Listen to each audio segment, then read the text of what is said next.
Welcome to Hinduism. If you've read the readings for this topic, you're probably turning on this video and feeling very confused. That's okay. It's incredibly confusing stuff. Very difficult language.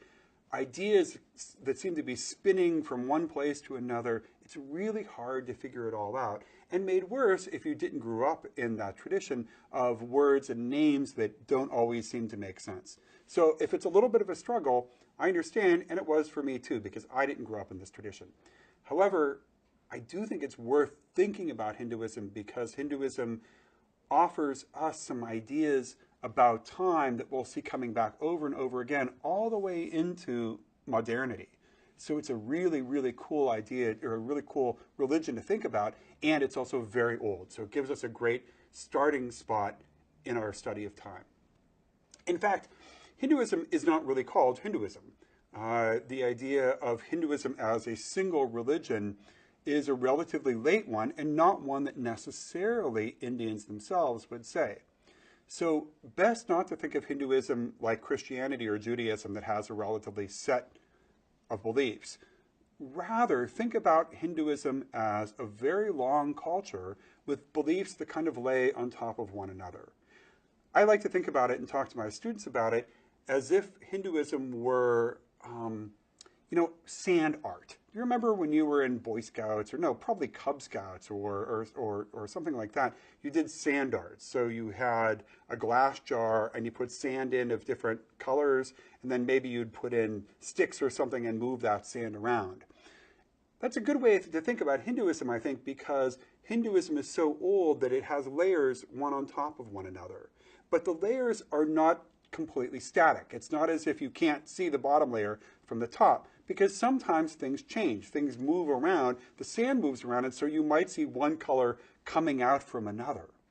It also is an interesting idea, and we'll come back to this in a little bit, because in sand art, you don't want to move things around too quickly because then the art changes, then the look changes. So that idea of change and not change, and also of layering, are concepts that you should just keep in the back of your mind when we're talking about Hinduism. When we think about time in Hinduism, I think it makes sense to imagine it in two ways that are linked to one another. The first is cosmic time, the big cosmic time, and the other is internal or human time.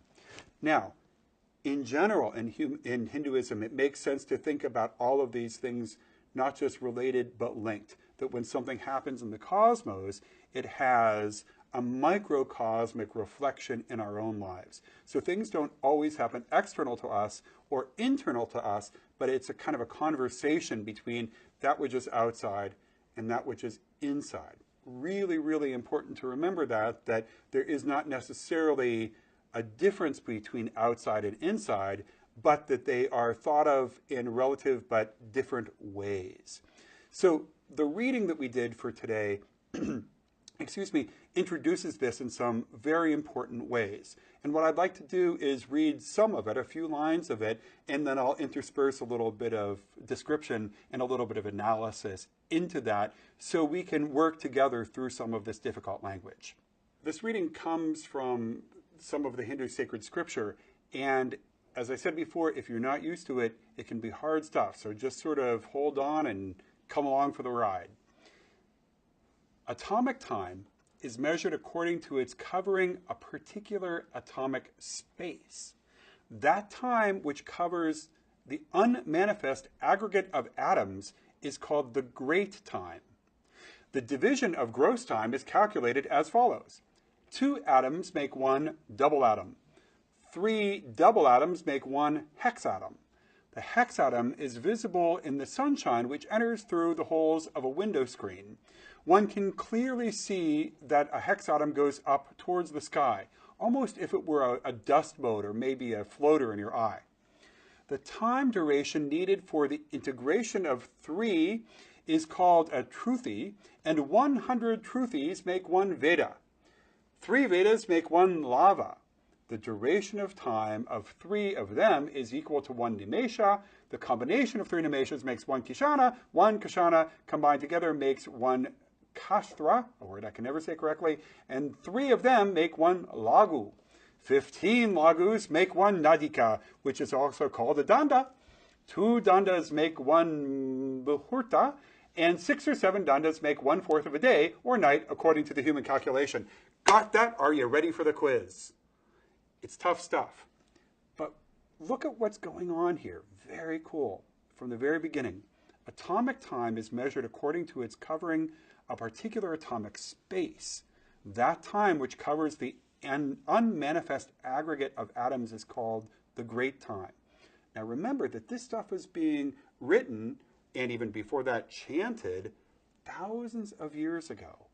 And what are they saying? They're saying that time is somehow related to space. And the way we understand time is the aggregate of the smallest particles of matter in space. Let me say that again.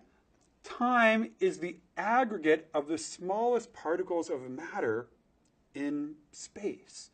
So what are they doing here, right? The ancient Hindu scriptures are saying that we ought to think about time not as something external and independent, but we should be thinking about time as the relationship of time, space, and matter. So when we think about time in a Hindu way, try not to consider it as something independent of other things, but rather interactive and interdependent with space and matter.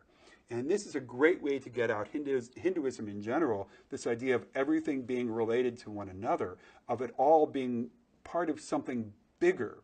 We'll get to that in a little while. So if we keep going and reading, Maitreya, this is the enlightened one in the story, says that the 4 millenniums are called Satya, Treta, Dvapara, and Kali Yugas. Remember that word yuga. The aggregate number of years of all of the yugas combined is equal to 12,000 years of the demigods. Okay, this one's tough. Just again, hold on with me because it's really cool. Let's go to this idea of yuga. We're talking about 4 yugas here. Satya, Trota, I can never say these correctly, Dvapara, and Kali. Each one you might think of as a season. It's one of the 4 sort of divine seasons, but they're not all the same length. The first is 1,728,000 years. The second is 1,296,000 years. The third is 864,000 years, and the Kali Yuga is the shortest at 432,000 years. In the Satya Yuga, to be reading some more, in the Satya millennium, mankind properly and completely maintained the principles of religion. But in other millenniums, religion gradually decreased by 1 part as irreligion was proportionally admitted. Whoa. So we have started out with atoms, stuff. Atoms, stuff in space becoming time. Time at the tiniest little bit of existence, moving now to 4 long divine seasons called yugas. But they're not just yugas. Listen to what the text says. It says that in a certain millennium, religion is stronger. In another millennium, religion is weaker. In other texts and other translations from the Sanskrit, it doesn't say religion, but rather enlightenment, that more people are enlightened in some times and less in other times. So now we not only have a relationship of space, matter, time, from the very small to the very large, but now we see that all of those things are related to enlightenment, to religion, to human beings' relationship to the divine. It gets even bigger. Because 1,000 of the yuga structures, those 4 yugas together make one sort of yuga year. If you think of 1,000 of them, that is 1 day in the life of the Hindu god Brahma. So maybe it's really half a day. It's during the day and then there's another one at night. So 1,000 of those huge long periods make up one day in the life of Brahma. Now, if you know anything about Hinduism, you'll remember that Brahma is the god that creates the world. He's the creator god, and then Vishnu is the god that sort of maintains things, often also known as Lord Krishna. And then Lord Shiva is the god who destroys things so that Brahma can again begin.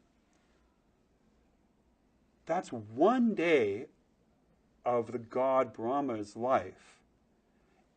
Brahma lives about 100 years of Brahma life, or Brahma years, and that translates in human terms to 311.04 trillion human years.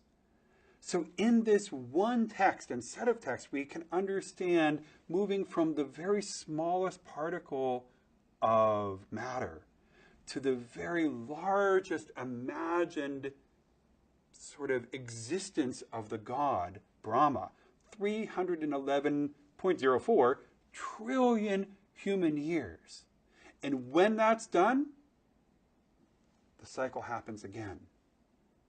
But go back and look at the text and think of what it means, because the text is not just talking about matter, it's not just talking about space, it's not just talking about time, and it's not just talking about enlightenment or the gods, it's talking about all of those things at the same time. And in fact, that gives us a great clue that we'll use as we go on in our study of Hinduism, and that's that there is a relationship of atomic time to cosmic time, to divine time, to human time, to religiousness, to enlightenment, to the stars above us. And that ultimately, in Hinduism, or at least one strain of Hinduism, everything actually is part of one thing. Everything might be understood as the one thing called Brahman. Not Brahma, but Brahman. So time, space, matter, humans, gods, everything ultimately is one, Brahman. We can't understand it, we don't feel it, but that's the truth. Before we go on to the next topic, let's go back for a moment to that idea of sand art in the glass. Even though there are different layers of sand and they might be different colors, that sand and the art in that sand is actually one thing. It's sand. But then think about the glass, because the glass too is made out of what? Sand. It seems to be different, but actually all is one, all is Brahman.